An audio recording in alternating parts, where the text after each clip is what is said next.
Hi everyone, welcome back to Maya, Rochelle and Family. I'm Vanessa if you're new here, and today I wanted to talk about your first booking appointment. If you're pregnant in the UK and are getting ready for your first booking appointment, this is the right place for you. I have 10 must-ask questions for you to discuss with your midwife. So first, what is a booking appointment? Within the first 8 to 12 weeks, you will get an appointment to go and see your midwife.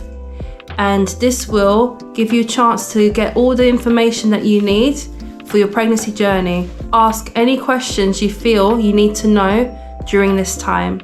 This appointment can last around an hour. So remember to bring a notepad and pen with you, or you can use your phone to record the notes. You can also bring with you a support person. It could be your partner or a friend. So the first question to ask is, what tests and scans will I have and when? The midwife will explain to you the routine tests. These will include blood screening tests and tests for abnormalities. With the blood test, you will also get to know your blood type if you don't know already, and also for a rhesus blood screening. I'll give you more information about that in the description box. Also, your urine will get tested at every appointment, and you'll also get the normal test for infections, for syphilis, HIV, hepatitis, things like that. The midwife will also talk to you about the dating scans or ultrasound scans when you will have it. In the UK, you usually have it only twice, unless the midwife feels a need that you need to have more ultrasound tests. And also you'll have tests for Down syndrome and Patau's syndrome, which you can opt out of if you don't want to take those tests. Just asking this question is a good opportunity to understand what tests are available to you, or you can just decide you don't want it. So number 2, who will be my main point of contact? This varies between different NHS trusts, NHS hospitals. Will you have a dedicated midwife that you will only see? Or will you have a team of midwives that you will see during different times in your pregnancy journey?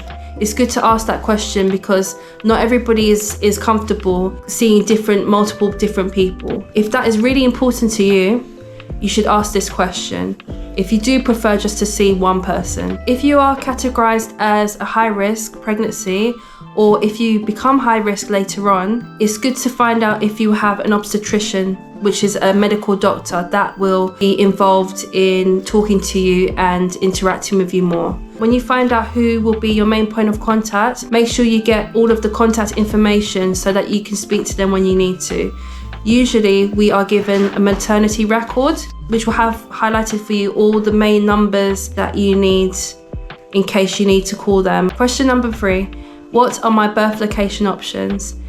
In the UK, we have mainly 3. We have hospital birth location, a birth centre location, and a home birth. With the birth centre, you can have a birth within the hospital, as some hospitals have a birth centre inside, or you can go to a standalone birth centre if you don't have one in your local area. With my situation, there wasn't any birth centres inside the local hospitals. I went to a standalone birth centre, and the level of care I have no complaints. I loved it there and I enjoyed it, but that's just my experience. It's good to just know what is available to you locally.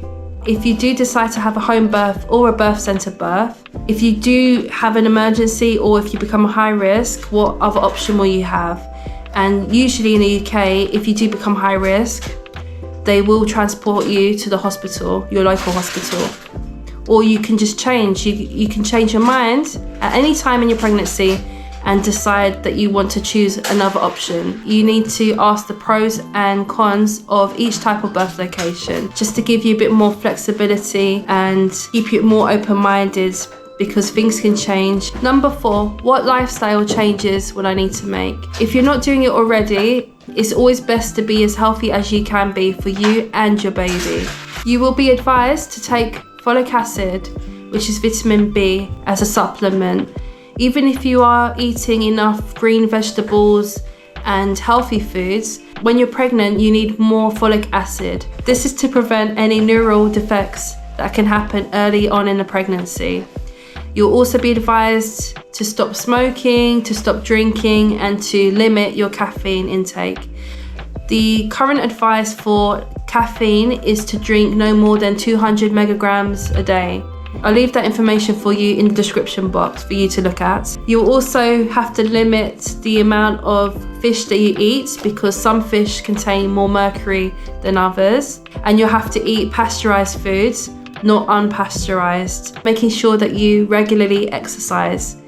Even light cardio is better for you and your baby. Speaking of lifestyle changes, whether you're pregnant, postpartum, menopausal, or going through any other stage in your life, you deserve a bra that fits and is comfortable. Enter the Magic Bra. It's a total game changer for comfort and versatility. First off, check out their website. They've got boutique quality bras at amazing prices with seamless designs that suit everyday needs or special outfits. It's all about that breathable fabric, perfect for pregnancy changes, and it fits various body types with natural lift. Over 75,000 women rave about it for reliable support. Now, let's get up close with this one. The soft nylon spandex fabric feels like a second skin, super breathable and comfy. The push-up cups give a natural shape with their Magic Lift tech, no awkward padding issues and no underwires needed. These detachable straps are brilliant. Clip them on for classic style, crisscross or go strapless for those off-shoulder looks. The non-slip silicone lining and adjustable 4-hook back keep everything secure without digging into your skin. And the flexible underwire, it lifts gently without any pinch. Here's how it looks under my top. It's totally seamless, no visible edges or slipping. Get 20% off your entire order with my discount code MRF20. Now, let's jump back into those key questions for your midwife booking appointment. The next question, what happens if I am a high-risk pregnancy? If you have pre-existing health conditions, this is a good time to ask what would happen. The midwife will be happy to discuss with you all the information and details concerning high risk. There are some things that you can do that's within your power to reduce your level of risk. So you might start off as being high risk, but then with your lifestyle changes, you can actually become a lower risk. So with your midwife, discuss all the information and options available to you regarding high risk and also low risk. If you are high risk, it's worth asking if there are any non-medical people that can support you and your birthing partner when you go into labour. So these can be people like doulas or consultants that can act on your behalf. Are there any local antenatal classes? This is a good resource for you, especially if you are a first-time parent.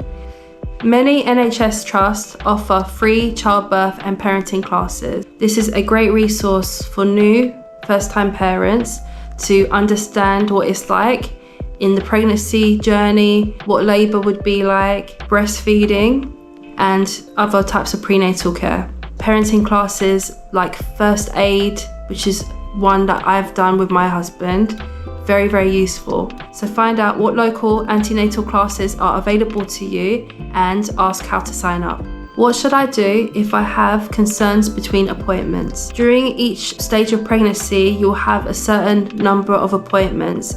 You usually have more if you are a first-time parent. And if you are concerned with any symptoms that you're not sure of, if you are having irregular bleeding or cramping, you need to know who to call fast. So usually these are in the maternity notes that the midwife will give to you at the end of the booking appointment. But just in case, it's just good to ask anyway. Discuss the people or the services that you need to contact during each stage of labour, because sometimes they are different. You might have a different number if you are in your first trimester, and in your second and third trimesters you also might have a different person to contact or a different number. So it's good to just have that discussion and even ask questions as to why that is. Any kind of concerns, the midwife and the hospitals have heard it all. So don't be afraid, don't be nervous, don't think it is silly or embarrassing that you need to ask these questions, because with pregnancy, there's so much things going on, and you're not gonna know what every symptom is about, what everything is about. Another question that you might not even think about, to be honest, unless you're actually going through something. And this question is, how will my mental health be supported? So being pregnant is a huge thing in your life. So many things are going on with your body, especially if you're a first-time parent. You might be surprised, and how you think and how you feel about things can change drastically, mentally and emotionally. So it's important to ask your midwife what support is available to you, and also local support. There are also mental health support groups if you are interested or open to going to, if you feel that you are feeling down or you're not feeling yourself. Being pregnant, we don't really feel ourselves, especially when you're new to it, when you're first-time parent, and you don't know if this new feeling or this new emotion that you're feeling is normal. But if you do speak to people with expertise, or even speak to other pregnancy people who are going through the same thing, it really helps you. The next question is, what paperwork and apps do I need? A lot of things have changed digitally, even within the last 7 or 8 years from when I had my first child. The main thing that you'll have is your maternity notes, your physical book that you'll have with you that you take to your appointments, and appointment letters that you will usually have that will be on paper. Things like apps, so you can actually track your appointment dates, and if you can opt out of appointments, or if you need to reschedule appointments, most of that will be done on a phone app or online. It's good to ask that question to understand and get an idea of the things that you need, the tools you need during your pregnancy journey. And the last question is, what is the timeline for my care?